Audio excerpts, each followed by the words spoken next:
Thank you all for joining me today. My name is Shafali Agarwal, and I am the founder and CEO of Ivy Group, which is a boutique MBA admissions consulting company. I apologize for this first slide, it's not showing correctly, but today we are going to talk about why you should get started now on the MBA application process. So there is no doubt about it.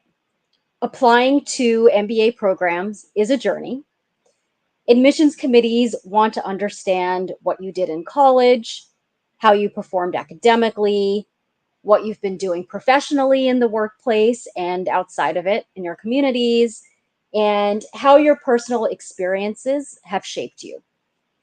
And while synthesizing all of this information in a business school application can be quite daunting, there is a lot to put together, it doesn't have to be if you take the time to really work through your application systematically. So whether you are applying later this year in rounds 1 and 2 in the upcoming application cycle, or rounds 3 and 4, whether you're a young professional who just graduated from college, or you're a student still in college, it's never too early to start thinking about business school and the application process. So what I'd like to do is first provide an introduction on who Ivy Group is, and who I am in a little bit more depth before we jump into the heart of the presentation. So let's start with an introduction about Ivy Group. So Ivy Group is as I mentioned, it's a boutique MBA admissions consulting company that provides personalized and customized services to clients all over the world who are applying to business school. We really do pride ourselves on providing in-depth customer service, and this is really a core strength of ours. We really care very deeply about our clients, which is why they always come first.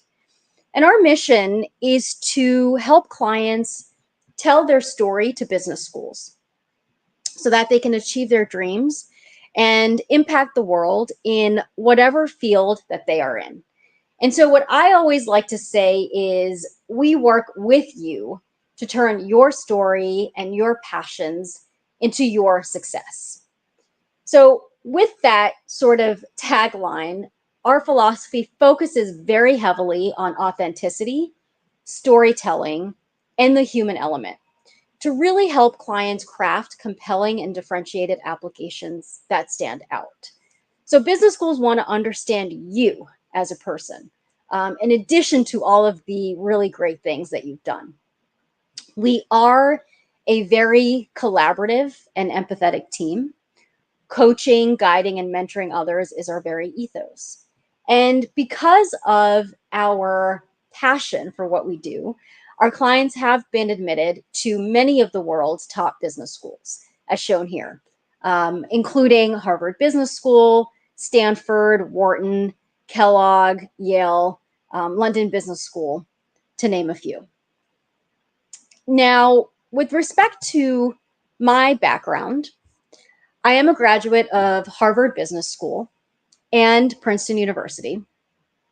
I started my career in finance before going down more of an entrepreneurial path, which is why my rich and multifaceted career across industries and functions makes me extremely well suited to understand the varied backgrounds of candidates just like you.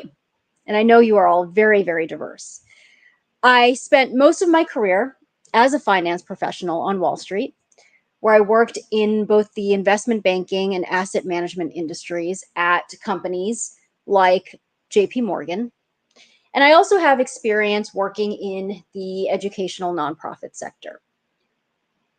But I've always had, having worked in the educational nonprofit sector as well, I've always had a very strong passion for education and feel very lucky to have had the opportunities that I did, which led me to launching Ivy Group and to where I am today. So I've spent many years, about a decade formally, 15 plus years if we include the informal years. So many years successfully coaching MBA applicants from all over the world, just like you, to the MBA programs of their choice.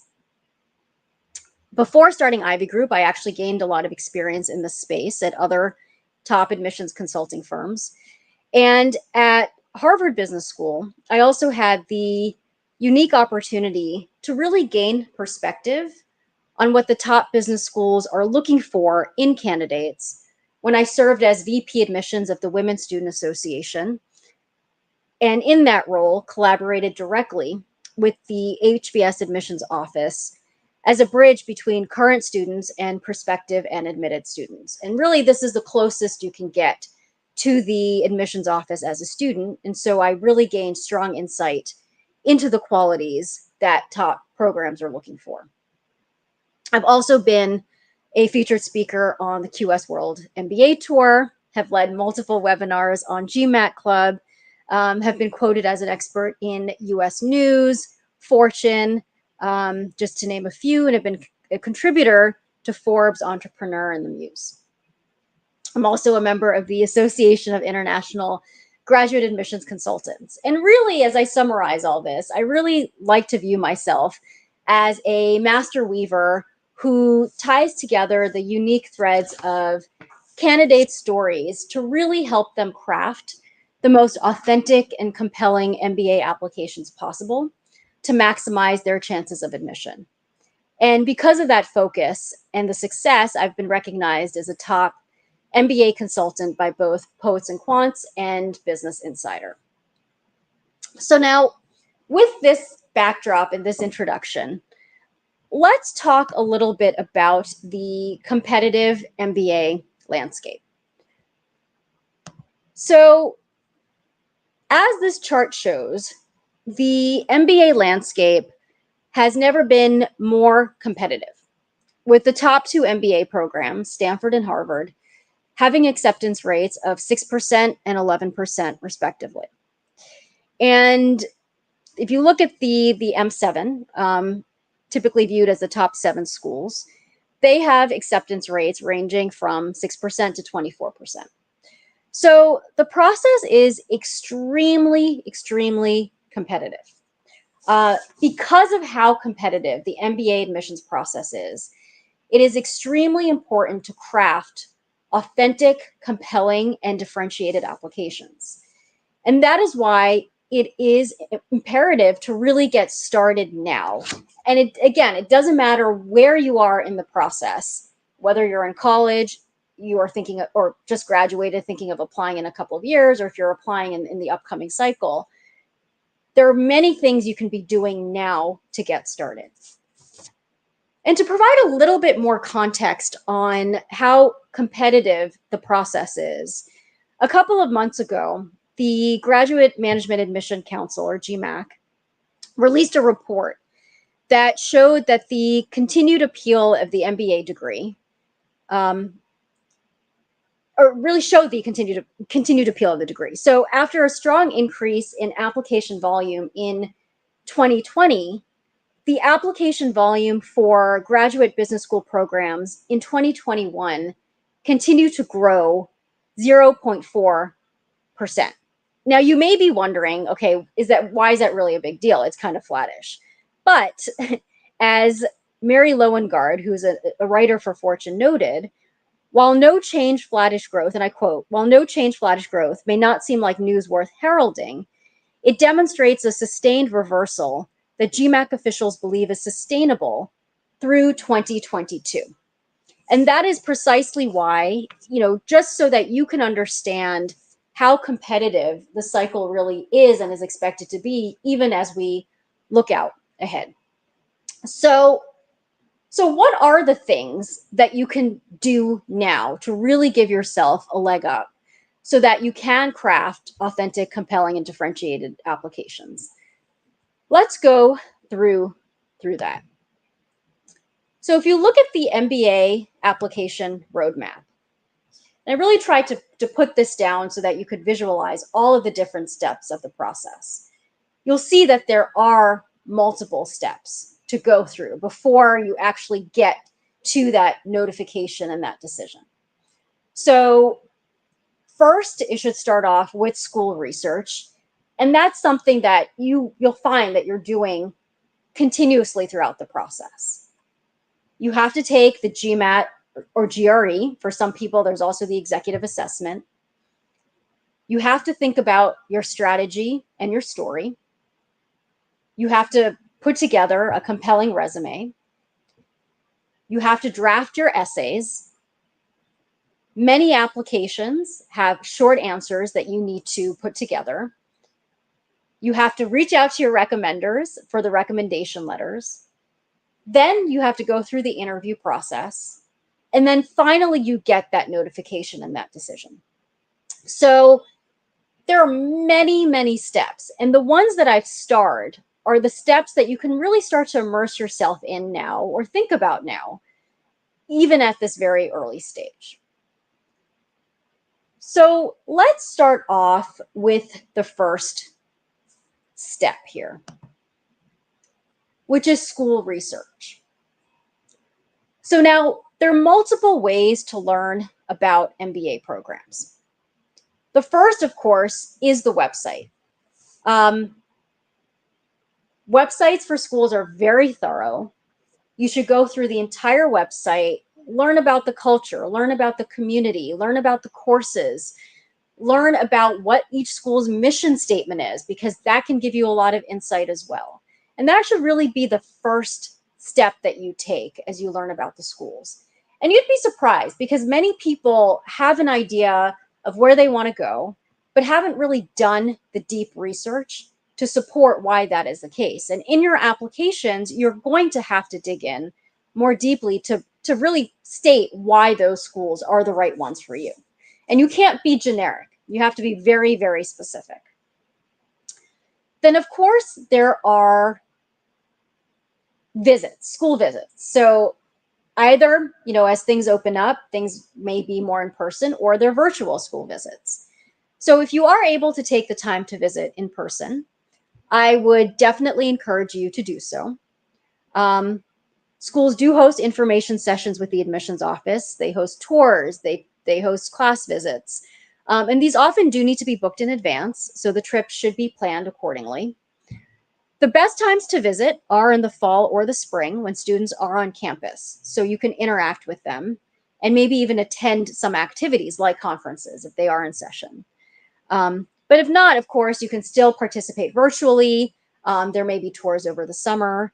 So definitely be yourself. And as you think about, kind of the research and you immerse yourself in this process, really try to visualize yourself at the school, because that's really going to give you that gut feeling as to whether it is the right place for you as you eventually start to shortlist your school list. There are also local information sessions. So if you live in a major city, and this could be within the US or internationally, local information sessions and MBA tours, such as the QS World MBA Tour, are a great way to meet admissions officers and learn about the schools. Those are starting to open up a little bit now in person. Otherwise, of course, there's always the virtual option. And admissions officers are giving presentations, they're participating in panels, there are even one-on-one meetings with those officers. So bring your resume, be prepared to ask questions. Of course, there are webinars just like this one, but schools also have their own webinars. And of course, it doesn't matter where you live. So there really is no excuse for not getting to know a school. Another really valuable way to learn about a school is conversations with current students and alums. So these can be family members, they can be friends, colleagues, students you meet on campus. And the one thing to keep in mind here is that these conversations often really provide really unique insight that can be mentioned in essays and interviews. So that insight that you gain can sometimes not be found on a website. So definitely take advantage of those conversations. And with time on your side, getting started now will give you that leg up.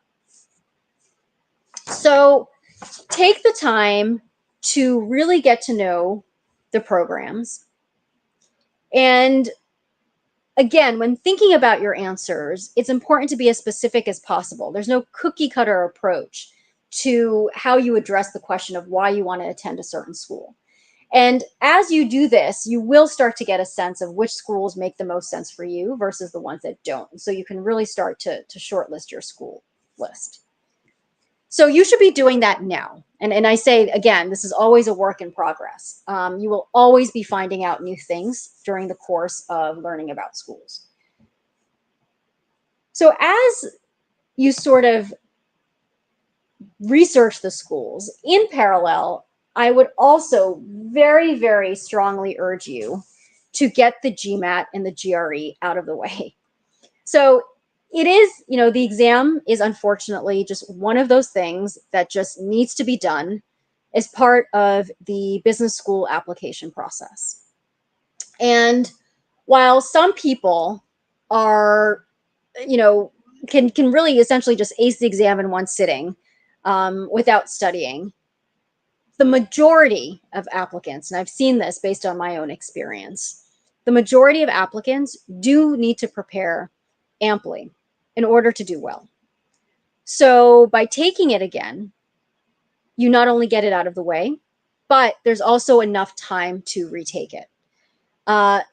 Studying for the GMAT or the GRE or even the executive assessment while working on the actual business school applications at the same time can be really, really stressful. And I've worked with clients who have taken the GMAT or the GRE or the executive assessment up to the application deadlines, and they've not scored as well as they were hoping to or expecting to. And this can really derail them in the sense that it has resulted in them either pushing applications to the next round or to the following application cycle, or submitting applications that just don't reflect their true potential. And this situation is just not ideal.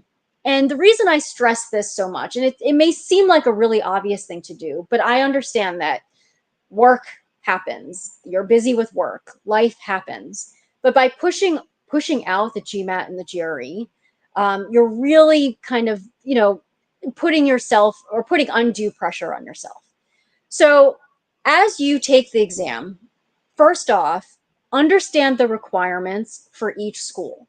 Know what those cutoffs are, what the validity is, and then take it from there. As you think about the exam, GMAT versus the GRE, know your own strengths and weaknesses. And I often do get the question, which exam is better? I always say to take the exam that you feel you can do the best on.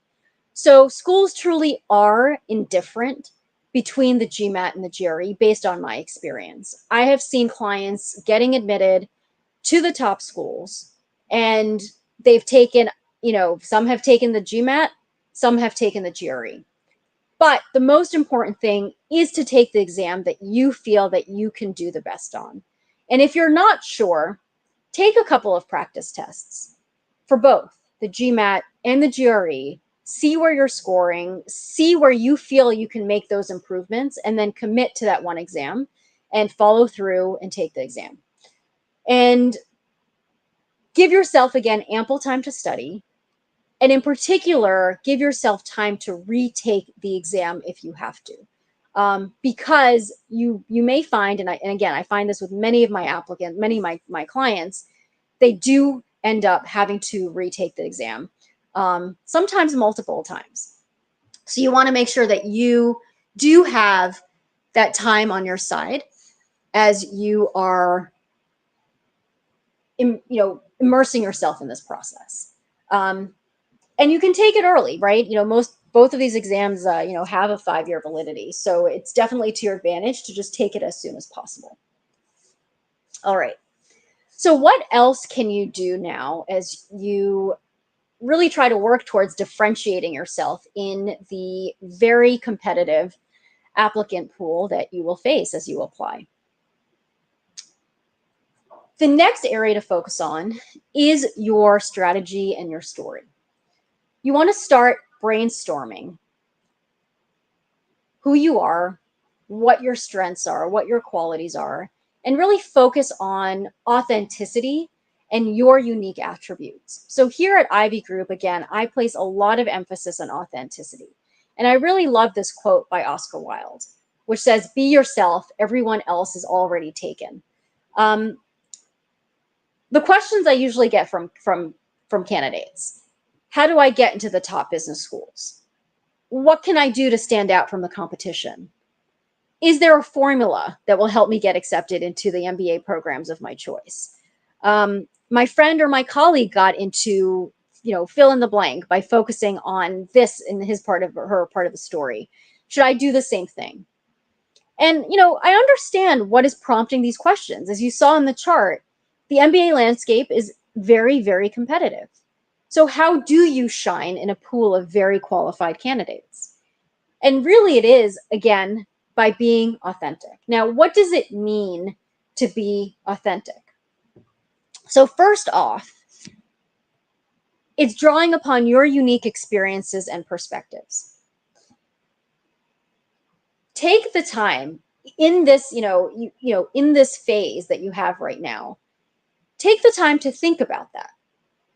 So what you have experienced throughout your life, in school, personally, at the workplace, is what makes you you, right? There's no other single person in this world who's walked in your shoes, who's had your exact experiences, who's seen the world from your eyes. And so what may have helped a friend or colleague gain admission to a business school will most likely not work for you. So really think about the experiences that have shaped you into the person you are today and jot that down. And again, this is a work in progress, right? It's not something that, you can necessarily do in one sitting. It does require deep thought. And even talk to those who are close to you to get their thoughts about what makes you unique and to make sure that you are capturing the full picture. So getting that objective viewpoint can certainly be very helpful too. And as you do that, really start to assess whether there are common things that are emerging from those stories. And always keep in mind that admissions committees really want to understand the living person beyond the two-dimensional application. So now, as you do that, and as you immerse yourself in this process and start to formulate who you are and what your story is, talk about the why. The business school process and the business school applications really are more about the why than the what. So anyone can talk about his or her experiences and accomplishments. And I have no doubt that all of you have done really, really interesting things. But what really is going to set an application apart is providing color on why something has been instrumental in shaping you or why something means so much to you. And it's this interpretation, right? As you think about the impact you've had, or maybe the obstacles that you've overcome, or the lessons that you've learned. It's really all of these things. That interpretation is what makes you authentic and really makes you unique. And your really diverse insights will help you to be a meaningful contributor in your class. And business schools are looking to shape really diverse classes. So it is really, really important that the why comes through in your application to add color to your story. Now, another aspect of being authentic is conveying your voice. Now, business school essays are, of course, formal pieces of work, but they should be written in your voice, right? If you have a certain style of writing, don't be afraid to let that shine through. And as you are thinking about your strategy and you're thinking about your story, don't be scared to be who you are, even as you jot down points, etc. So although you may get feedback from family members and friends throughout this whole process, and ultimately as you start to think about, your story and what you want to craft when it comes to your applications, always remember that you make the ultimate call when it comes to how you convey and represent yourself. Because ultimately, these applications are yours, right? They represent your accomplishments, your perspectives, your values. But take the time to think about this now, because it is very, very difficult, again, to do this in a very crunched period of time when you're actually working on your applications. So take some time to do this, and I think you'll start to see that there's certain things about you that are starting to come through that you can start to develop in the coming months or even years.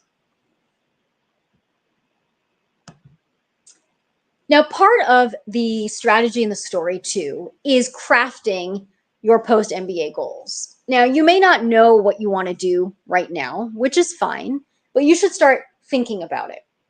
And so almost all of the top business schools will want you to state your post-MBA career goals, both in the short term and in the long term, and how their particular program, and this is where the school research is really important, how their particular program will help you to attain those goals. But many times, candidates don't put in enough thought into this part of the process, or how their prior experiences have prepared them to achieve their goals. And so this really results in goals that are really unclear or too broad, which can ultimately hurt your chances. So let's just go through the elements of what makes a post-MBA goal really strong. So as you are thinking through what you want to do, you can continue to refine that in this early stage. So first off, your goals should be specific. So candidates are often hesitant to be specific in their post-MBA career goals, since they're not sure of what they really want to do after business school. And they're concerned about being locked into what they write about. Now, be rest assured that once you are in business school, you can change your goals. No one's going to hold you to them. But you should still be able to state goals that you plan to follow at this point in time and that you are really excited about pursuing. Because again, you are going to business school for a purpose, and it is to ultimately achieve those goals. So can they change over time? Absolutely. But you really do need to think about what it is that excites you and what you really want to do as you look ahead. Now, specific post-MBA goals will stand out a lot more than those that are too broad. So, for instance, instead of saying that you are interested in pursuing a career in healthcare, which is very, very broad, it's better to say that you want to, lead strategy at a medical device company, which is much more specific, easier to visualize, and more tangible. Now, the second aspect as you think about your goals is making sure that they are credible. So what does it mean to be credible? Essentially, that they should build upon what you've already done in the past. So a pretty drastic career switch can often come across as unattainable, mainly because you don't have the prior experience to support or achieve that goal. So here's another example. If you are working, let's just say you're in investment banking and you're focusing on retail companies, consumer and retail, and you want to switch to the field of healthcare after graduating from business school, that's going to be a pretty tough sell to admissions committees. But if you want to, let's just say, work in corporate development within a retail or a consumer company, that's much more credible or believable, given your prior experience working with those companies as a banker. Now, third, your goals should be achievable. Now, admissions committees want to see that you have what it takes to accomplish your goals. And a lot of this really boils down to the qualities that you currently possess and that you've displayed in the past in order to succeed in your endeavors. Admissions committees will assess your past achievements. They'll look at what you've done professionally. They'll look at what you've done on the extracurricular side. They'll look at all of that as indicators of your success in the future including your ability to achieve your post-MBA goals. So it is important to show those things throughout your application, your resume, your essays, etc. So as you think about your goals, take some time to see if you can craft them to be specific, credible, and achievable. And again, this also it takes time. This is not something that can happen overnight, especially if you're not sure about what you want to do. So start thinking about the paths that you would like to take and where the MBA fits in within all of that.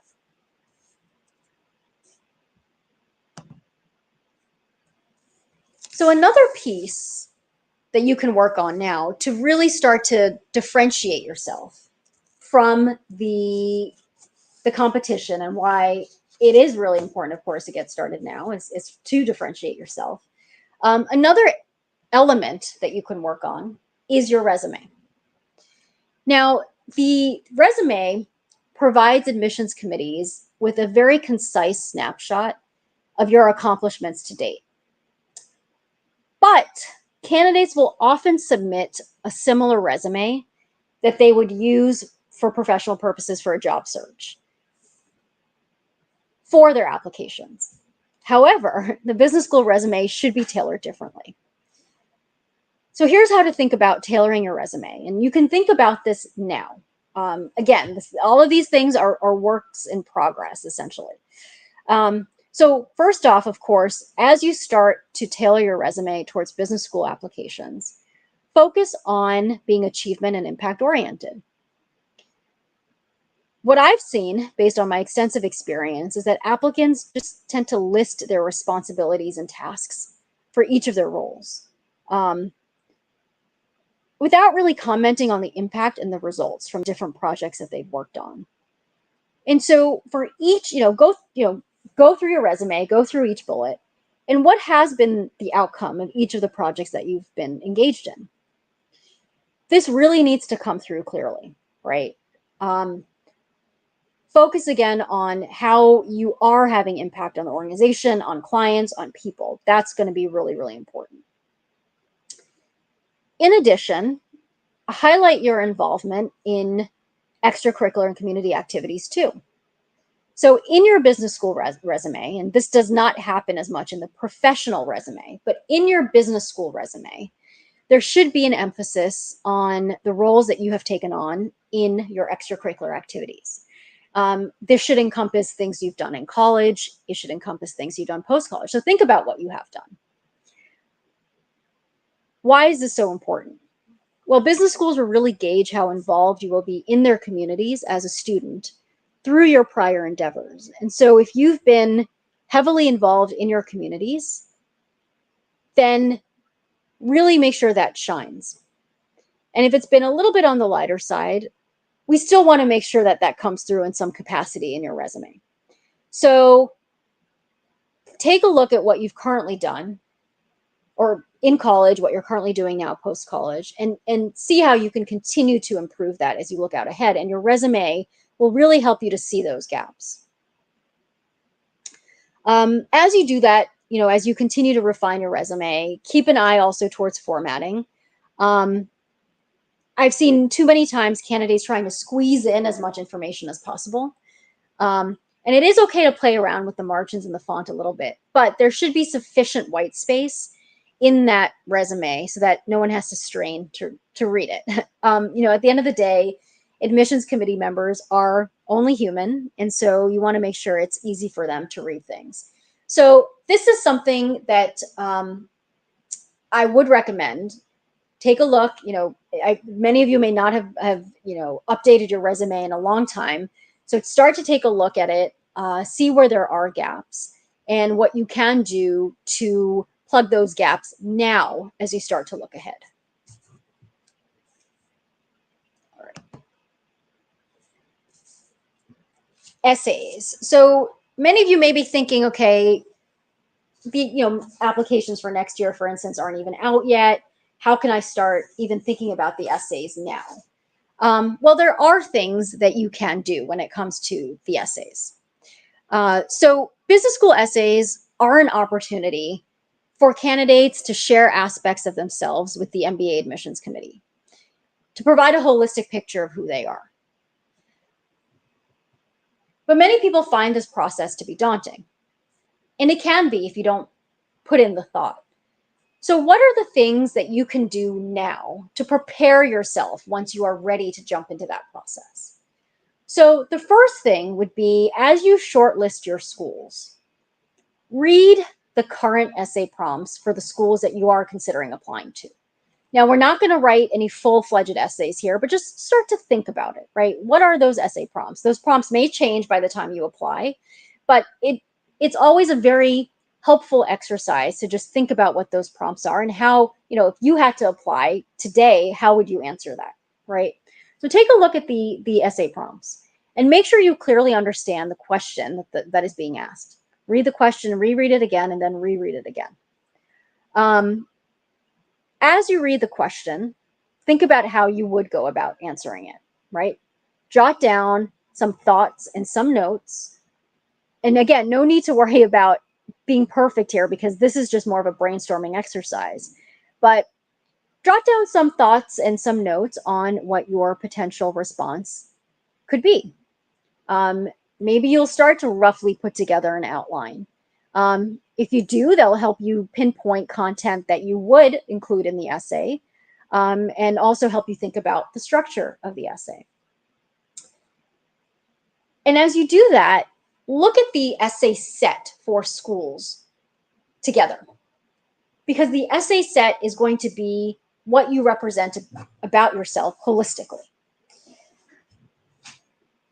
As you start to do that, start to assess where your gaps are, right? Is there a question that you're seeing arising over and over again in the essay sets that you're struggling a little bit with? If so, if you are finding those gaps, then think about how you can strengthen it, right? What are things you can do professionally to get experience to plug in those gaps? What are things you can do on the extracurricular side to do that? So the essay stage at this point, even brainstorming how you would potentially respond to a question can be incredibly, incredibly helpful because it will help you determine what your strengths are. It will help you determine where your gaps are. So on this next slide, I've provided some representative essay prompts to just think about. So here's one from Wharton. How do you plan to use the Wharton MBA program to help you achieve your future professional goals? You might consider your past experience, short and long-term goals, and resources available at Wharton. Now, this is a pretty, in-depth question. They're really asking you about you, what your goals are, how will Wharton help you? And this is a great question because this sort of structure pattern comes up a lot across the schools.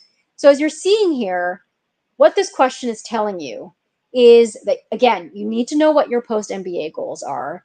You need to know how it connects with what you've done in the past. You need to understand Wharton and why Wharton is a good fit for you. Here's another question from Kellogg. Values are what guide you in your life and work. What values are important to you and how have they influenced you? So this question about values comes up a lot, right? Kellogg has this question, but guess what? So does Stanford. What matters most to you and why, right? And these are very deep questions. So by starting to think about the questions that top business schools are asking, you're, even at a minimum, it'll be in your head, in your subconscious. What are some ideas and thoughts that come in your head as you think about these questions? Here's another one from INSEAD. Describe the achievement of which you are most proud and explain why. In addition, describe a situation where you failed. How did these experiences impact your relationships with others? Comment on what you learned. Again, also a really great question and a really good sort of, representative prompt in terms of how you think about your own experiences, right? What are your achievements and why are you proud of it? What are some areas where you failed? Where can you improve? So just by starting to look at the essay questions and the essay sets across schools, you'll start to see that there are certain things that schools really want to understand about you. And even at this stage, you can start thinking about that now. So that when you are ready to apply, you know exactly, or have a very strong sense of how you want to position yourself as you start to delve into the applications. And again, you'll have a leg up.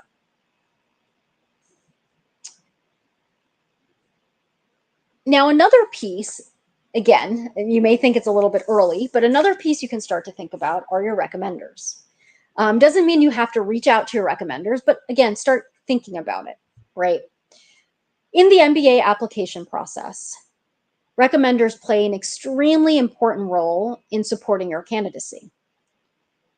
By pointing to your qualities, your achievements, and areas of development, they do add more color to your candidacy and more depth to the picture that you are painting of yourself throughout the application.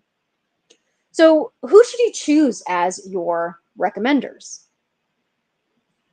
Now, practically every business school will require 2 rec letters, although I am seeing a little bit of a trend now towards 1, but many of them will require 1 or 2 letters, often of which the one should be from a current direct supervisor. But of course, you need to look at the directions and see what each school is looking for when it comes to the rec letters. Now, as you think about which recommenders to choose, here are a few things to keep in mind. So first off, your recommender should know you well. Now, I often get the question as to whether the title of a recommender matters, and the short answer is no.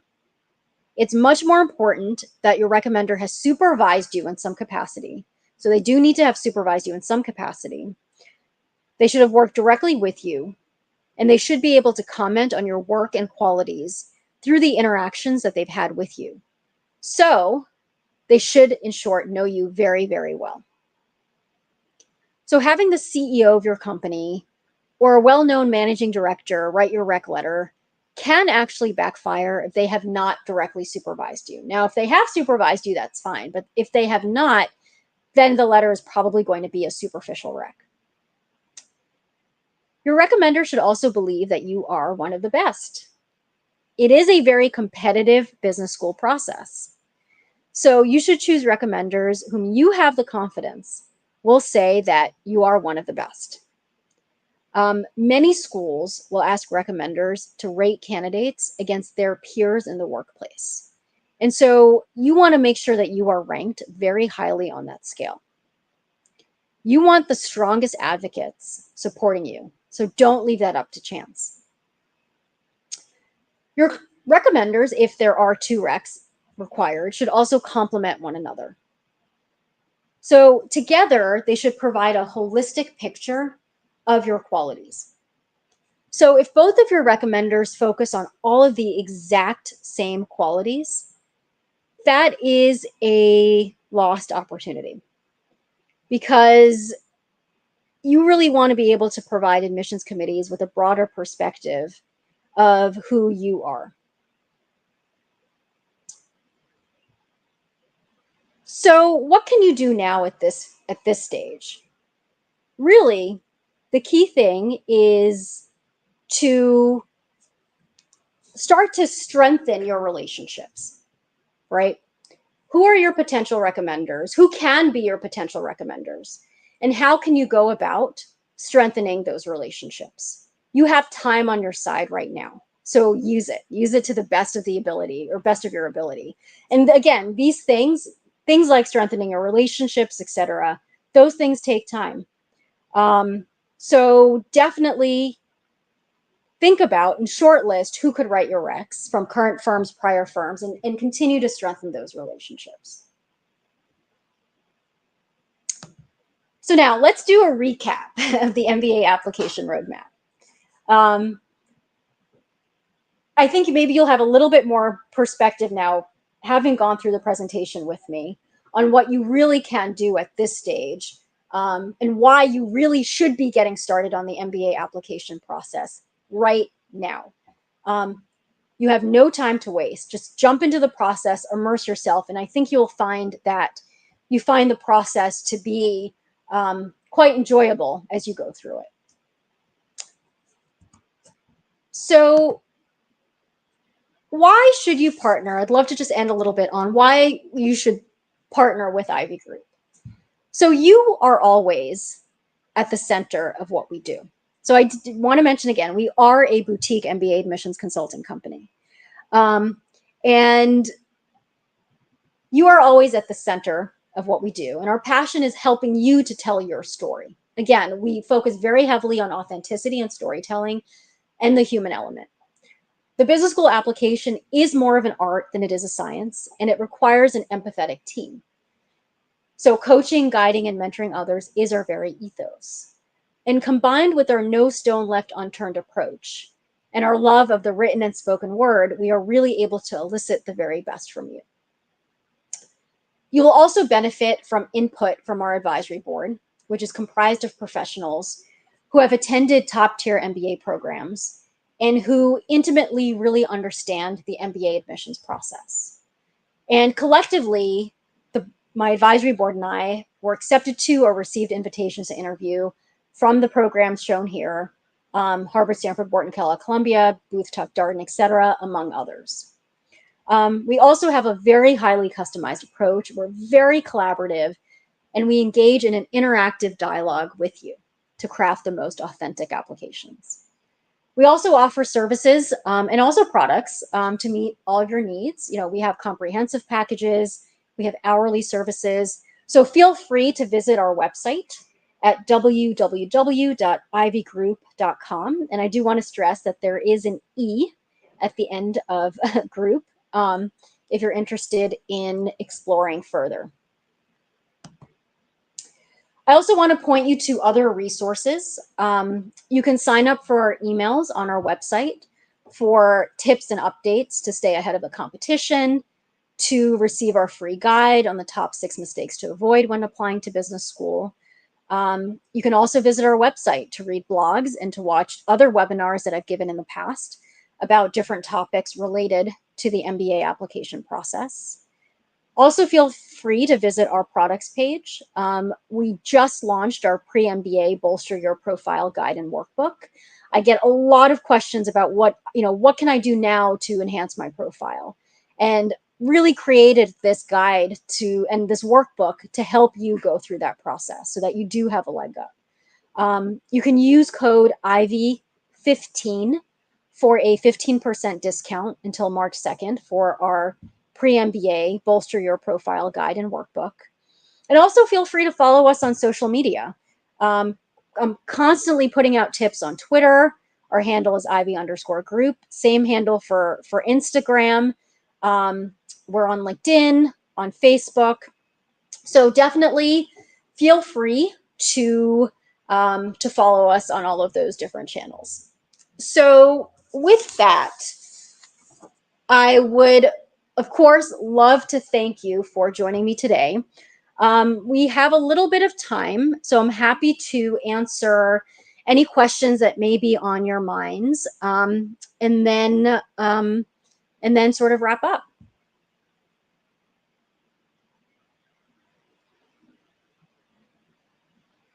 So if there are any questions, definitely feel free to type it into the comments box.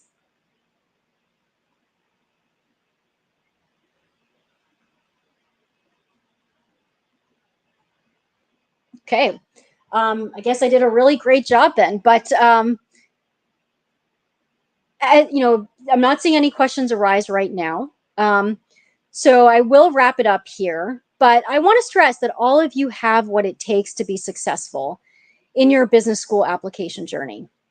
And I do hope that today's presentation has provided you with insight on how you can really start to position yourself for success as you immerse yourself in your MBA application journey.